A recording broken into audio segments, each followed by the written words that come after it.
حضرت ابو بکر صدیق. میں نے کہا یہ محبت کی جنگ ہوتی ہے نا. حضرت علی کے ایک بھائی تھے جناب عقیل. جناب عقیل وہ جب انہوں نے کلمہ پڑھا تو نبی پاک کے بڑا قریب رہنے لگے, اور میرے نبی کریم صلی اللہ علیہ وسلم بھی ان سے بڑا پیار کرتے. حضور فرماتے تیرا کلمہ پڑھنے کی مجھے ڈبل خوشی ہوئی ہے. یا رسول اللہ کس طرح؟ فرمایا ایک میرا تو صحابی بنا ہے, دوسرا تو میرا بھائی تھا مسلمان ہو گیا ہے. حضور بڑا پیار کرتے. اب یہ محبت جو ہوتی ہے نا, اس میں دوڑ بھی لگتی ہے اور یہ بری نہیں ہوتی, یہ دوڑ بڑی اچھی ہوتی ہے. حضرت عقیل اب قریب رہنے لگے. میں نے عرض کیا کہ نبی پاک اپنے ذاتی کام حضرت صدیق اکبر کو بتاتے تھے. گھوڑے کی تیاری کر, فلاں کام کرنا ہے, سیدہ فاطمہ کی شادی کرنی, ہر معاملے میں سیدنا صدیق اکبر پیش تھے. اب جب عقیل بن ابی طالب آئے تو حضور کا پیار تھا ان سے بھی. اب محبت کی جنگ چھڑ گئی. اب جناب عقیل کہتے ہیں میں کہنے لگا یار یہ کہیں پیچھے ہوتا ہی نہیں, ہر معاملے میں اسے پیچھے بٹھاؤ بھی تو آگے آ جاتا ہے, اس نے کیا کمال کر دیا ہے. کہتے ہیں آہستہ آہستہ نا میں جوان تھا, ابھی نوجوانی کا عالم تھا, تو وہ خاص پہلو میں سمجھنے سے ابھی قاصر تھا. توجہ ہے آپ کی؟ کہتے ہیں ایک دن نا بڑی باتوں میں حضور فرماتے ابو بکر میرا گھوڑا تیار کرو, تو کہتے ہیں میں دوڑ کہتا تو چھوڑ میں کرتا ہوں. کہتے ہیں وہ چپ کر جاتے. جتنی جگہ وہ مجھ سے بن سکا میں نے روکا.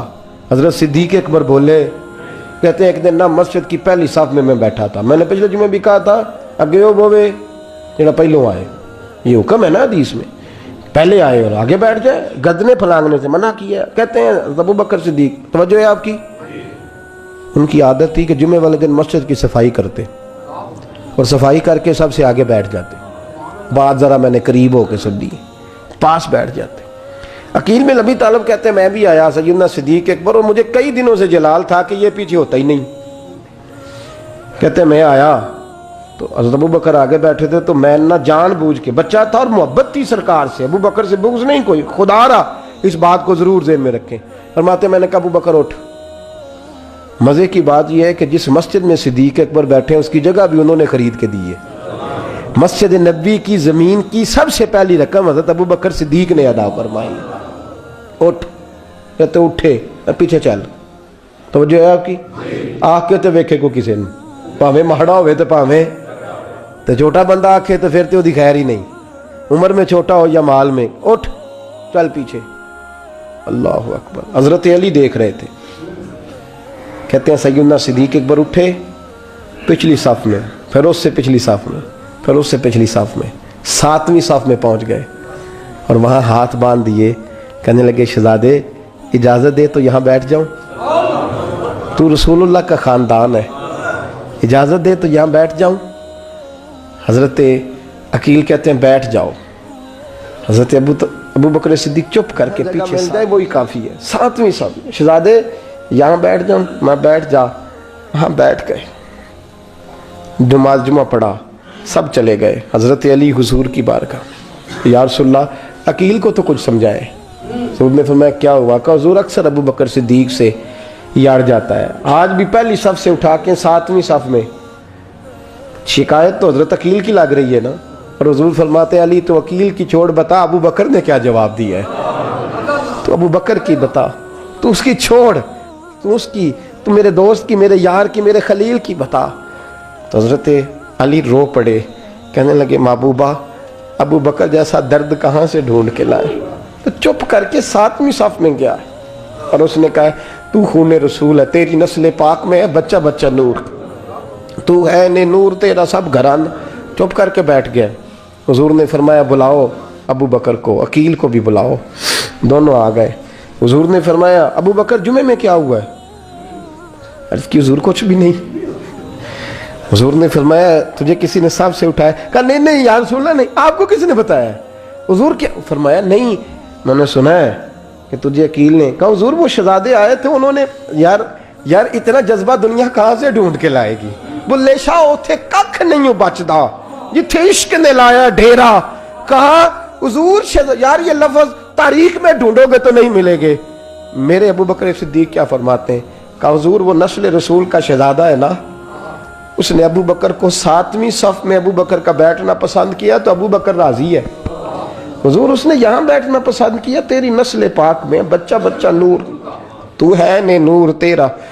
اور کہا حضور وہ خاندان ہے, میں خادم ہوں, فرق تو ہے نا.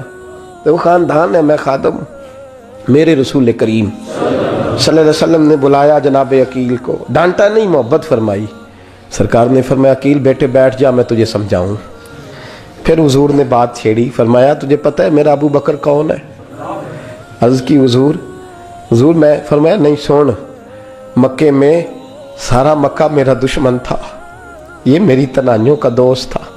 فرمایا لوگ تلواریں لے کے آتے تھے مجھے مارنے، اور اس کی تلوار اٹھتی تھی، کہتا تھا پہلے میں مروں گا پھر کوئی مصطفیٰ تک جا دوں گا۔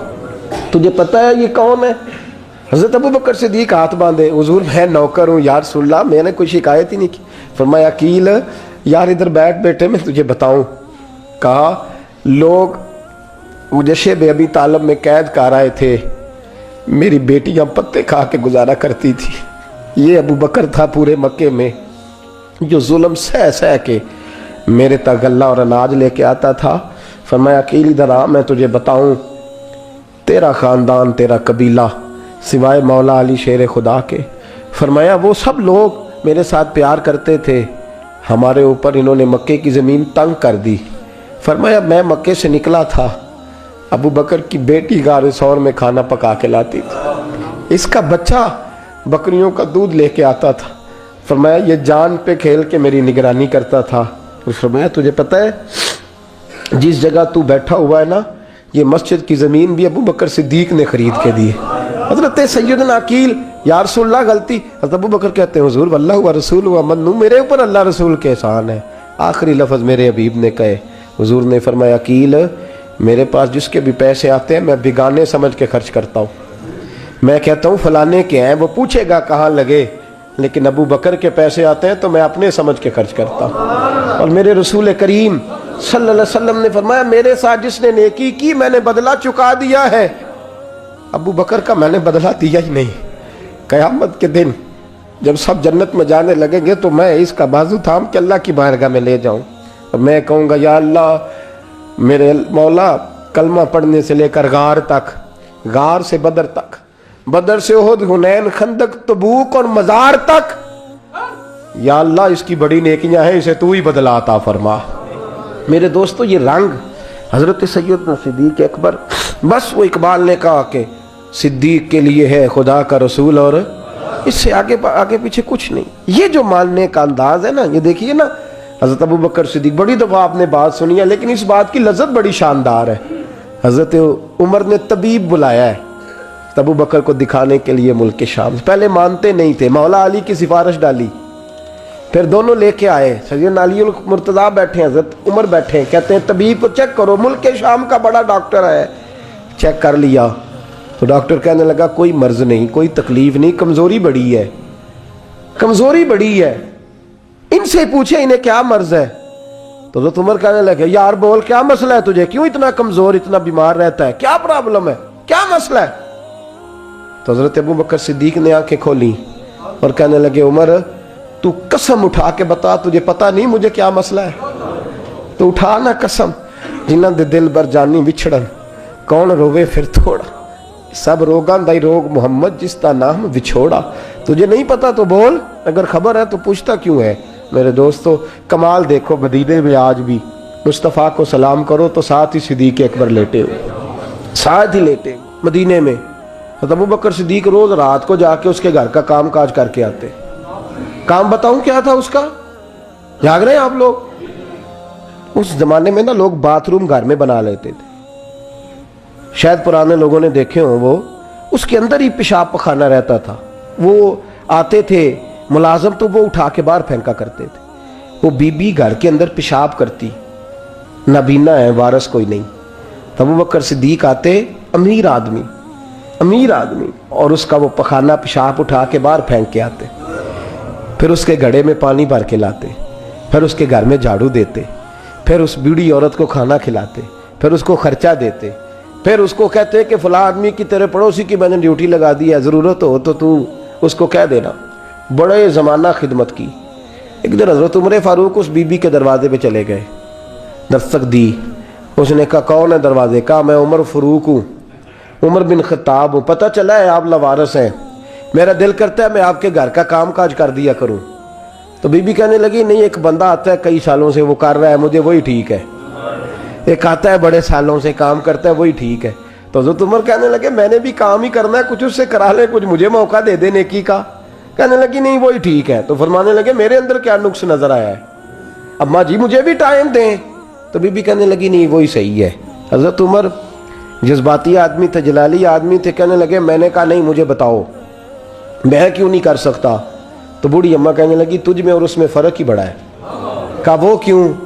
کہنے لگے اتنے سال ہو گئے اسے آتے ہوئے، اتنے سال، تو پہلے دن آیا ہے اور آتے کہہ رہا ہے میں عمر بن خطاب ہوں، اپنا نام بتا رہا ہے، سالوں ہو گئے میں روز پوچھتی ہوں تیرا نام کیا ہے، وہ بتاتا ہی نہیں۔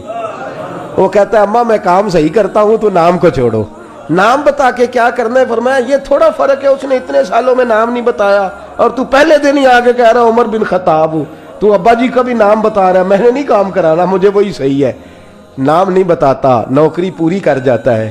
حضرت سیدنا عمر فاروق فرماتے ہیں میں تہجد کے وقت جھاڑیوں میں چھپ کے بیٹھ گیا، کہتے ہیں مسجد نبی سے وہ شخص نکلا، چہرے پہ نقاب، پیروں سے ننگا، اور میں نے اس شخص کو خرامہ خرامہ اس بوڑھی عورت کے گھر کے قریب جاتے دیکھا، تو پیچھے سے جا کے میں نے کہا او مسافر چہرہ تو دکھا۔ تو کہتے ہیں چہرہ اٹھایا تو ابو بکر صدیق تھے، صدیق اکبر تھے۔ حضرت عمر فاروق فرماتے ہیں میں نے کہا تو جوتی کو اتار کے آتا ہے؟ تو کہنے لگے جوتی سے جب چلتا ہوں تو پیروں میں آواز پیدا ہوتی ہے جوتے کی وجہ سے، پڑوسیوں کو تکلیف دینے کا مقصد تو کوئی نہیں نا۔ اور فرمایا جب جوتوں سے آواز پیدا ہوگی تو گلی محلے والے پوچھیں گے ابو بکر کدھر جا رہا ہے، تو میں نیکی کسی کو بتانا نہیں چاہتا۔ تو فرمایا ابو بکر کب سے آ رہے ہو؟ فرمایا چھوڑ عمر، بس دعا کر رب میرا آنا قبول فرما لے، تو دعا کر سرکار کی بارگاہ میں حاضری صحیح لگ جائے، چھوڑ میں کب سے آ رہا ہوں، کس وقت سے آ رہا ہوں، اس مسئلے کو چھوڑ، تو یہ دیکھ پانی پر نسویلیاں رنگا رنگ کڑے پرے اس دا جانیے جس دا توڑ چڑھے۔ یہ بات آپ نے درجنوں بار سنی ہے، لیکن اس پر غور تو کرو میرے دوستو کہ حضرت عمر فاروق فرماتے ہیں جن دنوں تبوک کے لیے میرے نبی نے اعلان فرمایا میرے حالات اچھے تھے، ابو بکر کے اچھے نہیں تھے، مالی حالات کمزور تھے، کچھ مسائل تھے، میرے اچھے تھے۔ میری سرکار نے اعلان فرمایا کہ پیسے دو، فرماتے ہیں چونکہ میرے حالات بھی اچھے تھے تو میں نے کہا اس دفعہ پہلا نمبر میرا ہی ہوگا۔ فرماتے ہیں آدھا مال گھر کا، یہ بھی بڑی دلیری ہے۔ کتنا؟ بولیے اتنے تو اسی ابے نو نہیں دس دے ساڑھے کو پیسے کنے نے، کہتے ابا جی مانگنا لین، والد صاحب کو نہیں بتاتے، ہماری جیب بکھری ہوتی ہے، ایسے ہی نانا کو مانگی نہ لے۔ آدھا مال حضرت عمر فاروق فرماتے ہیں آدھا مال میں نے بانٹ کے حضور کی بارگاہ میں، اور ساتھ میرا ارادہ ہے کہ ابو بکر آج میں نہیں تجھے آگے گزرنے دیتا۔ فرماتے ہیں مال پیش کیا، تھوڑی دیر گزری تو ابو بکر بھی آ گئے، اور منظر کیا ہے؟ کہتے ہیں انہوں نے قمیض پہنی ہوئی ہے بوریے کی، سر پہ ٹوپی کوئی نہیں، پیروں میں جوتا کوئی نہیں، سر میں ٹوپی کوئی نہیں، پیروں میں جوتا کوئی نہیں۔ کہتے ہیں ابو بکر صدیق آئے، سب کا مال آیا، مصطفیٰ کی بھی اتنی توجہ نہیں تھی، پر جب ابو بکر آئے تو میں نے مصطفیٰ کریم کے انداز بھی بدلے ہوئے دیکھے، اس شخص کے آنے پر بدلے ہوئے دیکھے۔ فرماتے ہیں میرے رسول پاک کے سامنے ہر چیز ابو بکر نے قدموں میں ڈھیر کر دی، اور ڈھیر کر کے نا چیزیں رکھ کے تو فٹافٹ پچھلی سائیڈ پہ، کسی کو پتہ نہ چل جائے، پچھلی سائیڈ پہ حضور کے۔ تو حضور نے فرمایا ابو بکر سامنے آنا، گھر کیا چھوڑ کے آیا ہے؟ فرمایا ہر چیز، پیچھے بیٹھ گئے۔ تو محبوب نے بازو تھام کے آگے کیا، فرمایا کیا چھوڑ کے آیا گھر؟ یہ اس بات پہ بات آپ نے پہلے بھی سنی ہے، لیکن ان لفظوں پہ غور کرو۔ ابو بکر نے یہ نہیں کہا حضور کچھ بھی نہیں میں سارا کچھ لے، یہ لفظ کہا ہی نہیں۔ اللہ کرے ہمیں اس عقیدے کو سمجھیں، اس نظریے کو۔ یہ ترمذی اور مشکات دونوں میں یہ لفظ موجود ہے۔ یہ نہیں کہا حضور کچھ بھی نہیں سارا کچھ لے آیا ہوں، یہ نہیں فرمایا۔ حضور نے فرمایا ابو بکر کیا چھوڑ کے آئے ہو گھر؟ توجہ ہے آپ کی؟ لفظ دیکھیں، کہا ما ابقیت اللہ و رسولہ، یا رسول اللہ گھر میں خدا کو بھی چھوڑ آیا ہوں، محمد مصطفیٰ کو